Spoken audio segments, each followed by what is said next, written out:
Good morning.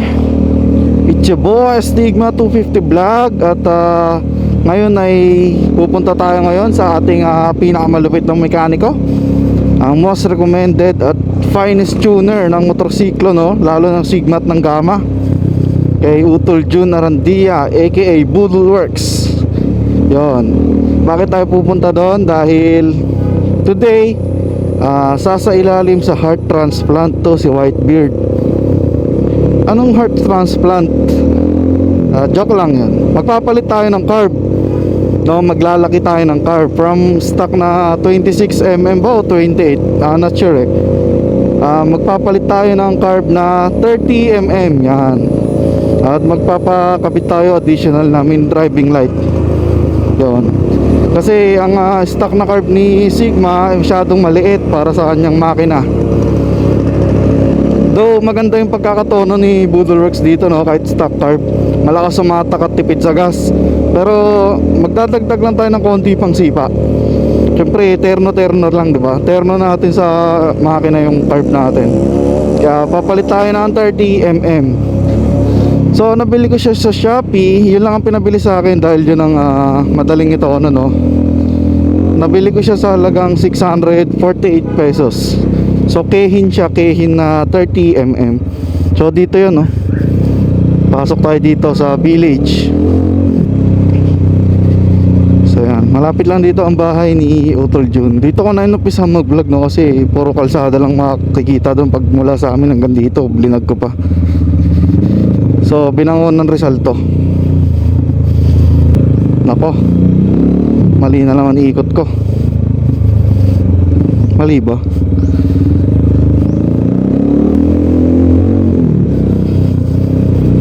Hindi talaga matsyempo ng isang ikutan yan, Lagi na naman paikot-ikot dito sa subdivision nila. Hindi ko mahanap-hanap.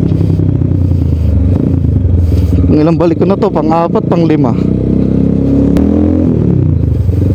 So alam ko dito na yun, ayun.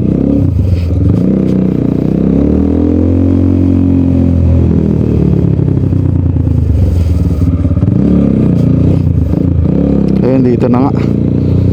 Right.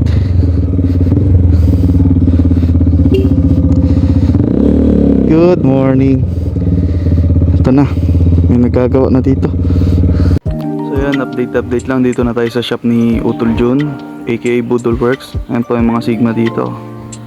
Yan, located tong shop sa Binangonan, Rizal. Pin nyo lang sa Google Map, Boodle Works Binangonan.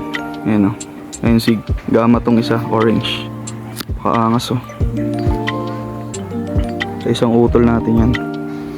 Ayan, may isa pa doon.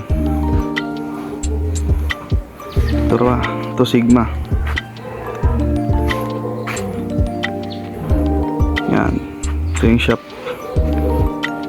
Kung may mga Sigma kayo, may mga Gamma kayo, gusto nyo tumipid, lumakas, dali nyo lang dito i Boodle Works. Yan, ayun yung atin. So update ko na lang kayo pag kakabit na yung 30mm natin. So ayun mga kastig, ito na yung stock carb natin. Tinanggal na. Ready na si Whitebeard para sa heart transplant niya. So 28mm to pala stock natin. Ayan, ay mekaniko natin si Utol, Boodle Works. Alright. Shop niya located dito sa Binangonan. Pin nyo lang sa Google Map, Boodle Works Binangonan, Rizal. Yan, makikita nyo na yan agad. Yung mga naka-Sigma, naka-Gamma, pwede kayo bumisita dito. Ayan, yung motor ko, yung tatlong yun, sabi hulugan daw. Yan. Ito yung mga motor ni Utol Jun, tatlong Sigma. Hulugan daw yan. Yan, malulupit yan, tatlong yan. Pinang north loop na yung isa dun, sa dulo. So update lang, nagpalit tayo ng throttle cable pang TMX 155 para pumasok doon sa carb natin kasi round type pala yun.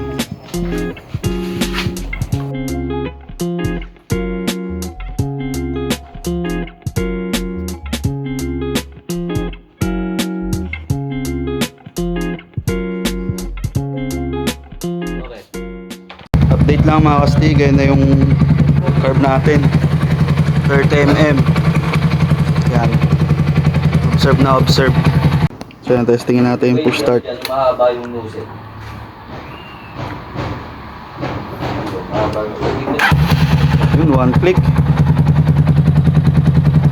For observation, maya tignan natin.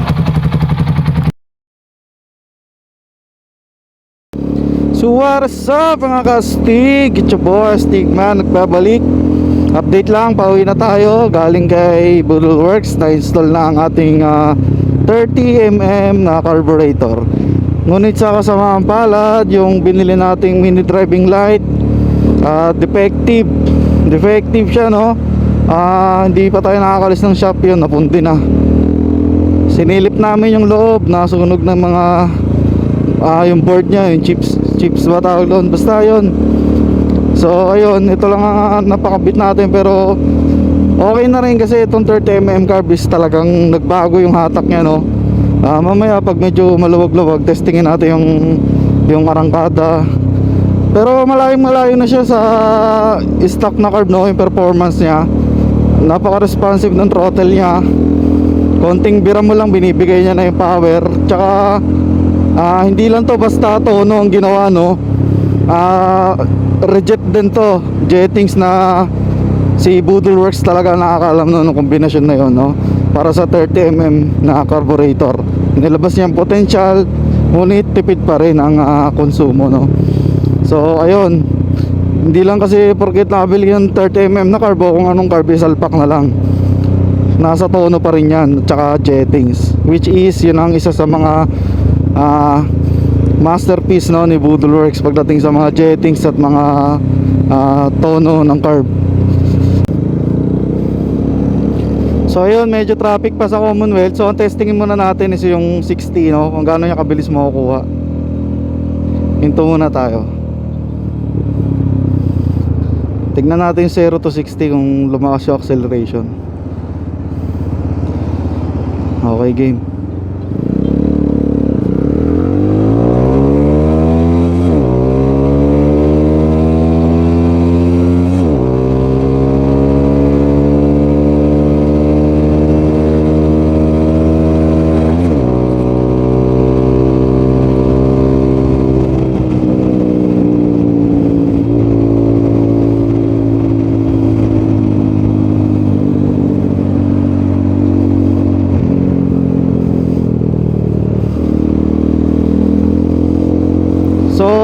Tinesting lang natin 60, 0 to 60 to 80.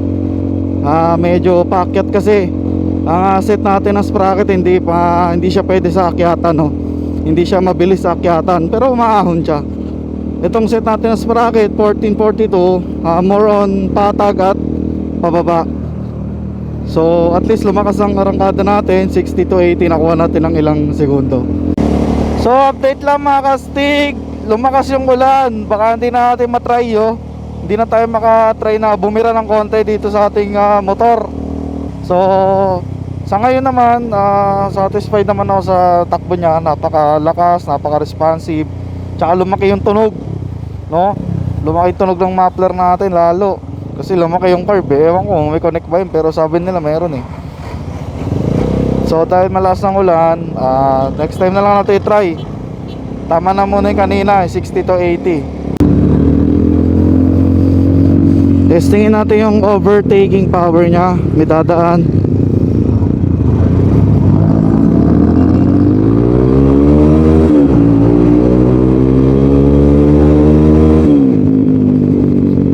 Okay, 60, second gear pataas 60. Pwede na rin. Masyado nang matlakas yung 60, no, kung overtaking lang naman. Nakuha natin siya ng I think 3 seconds or 4 seconds. Ginagawa na ito, babaliw na tayo, no?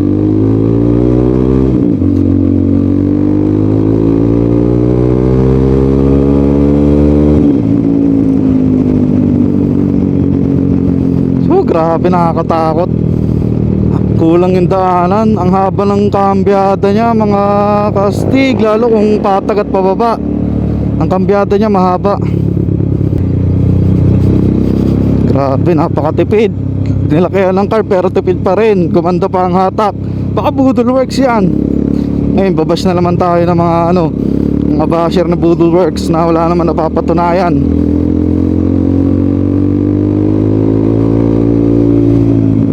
Sarap, grabe. Lasang hatak. So ang purpose ko dito sa 30mm na to, hindi pang top speed no. Nakikita nyo naman ang concept ko, touring. Ang kailangan ko dito malakas na torque, no.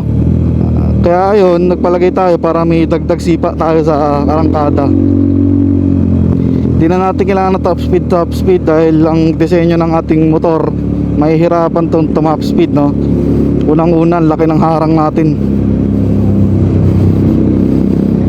Pero kung hatakan lang naman, papalag naman.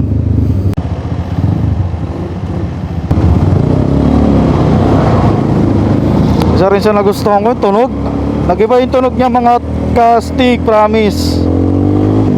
Maaaring di lang halata dahil sa video, pero sa personal, mapapagkumpara mo yung tunog ng tambucho pag stock ang carb at sa 30mm.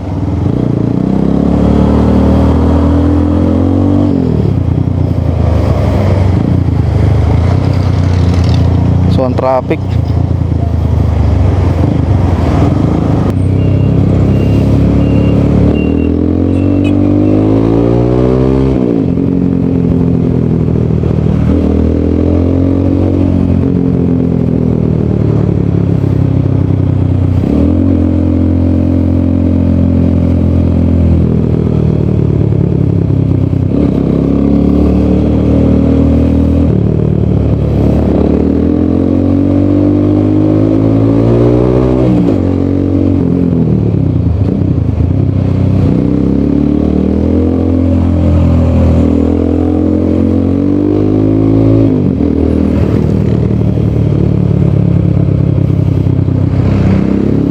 na tayo dun ah.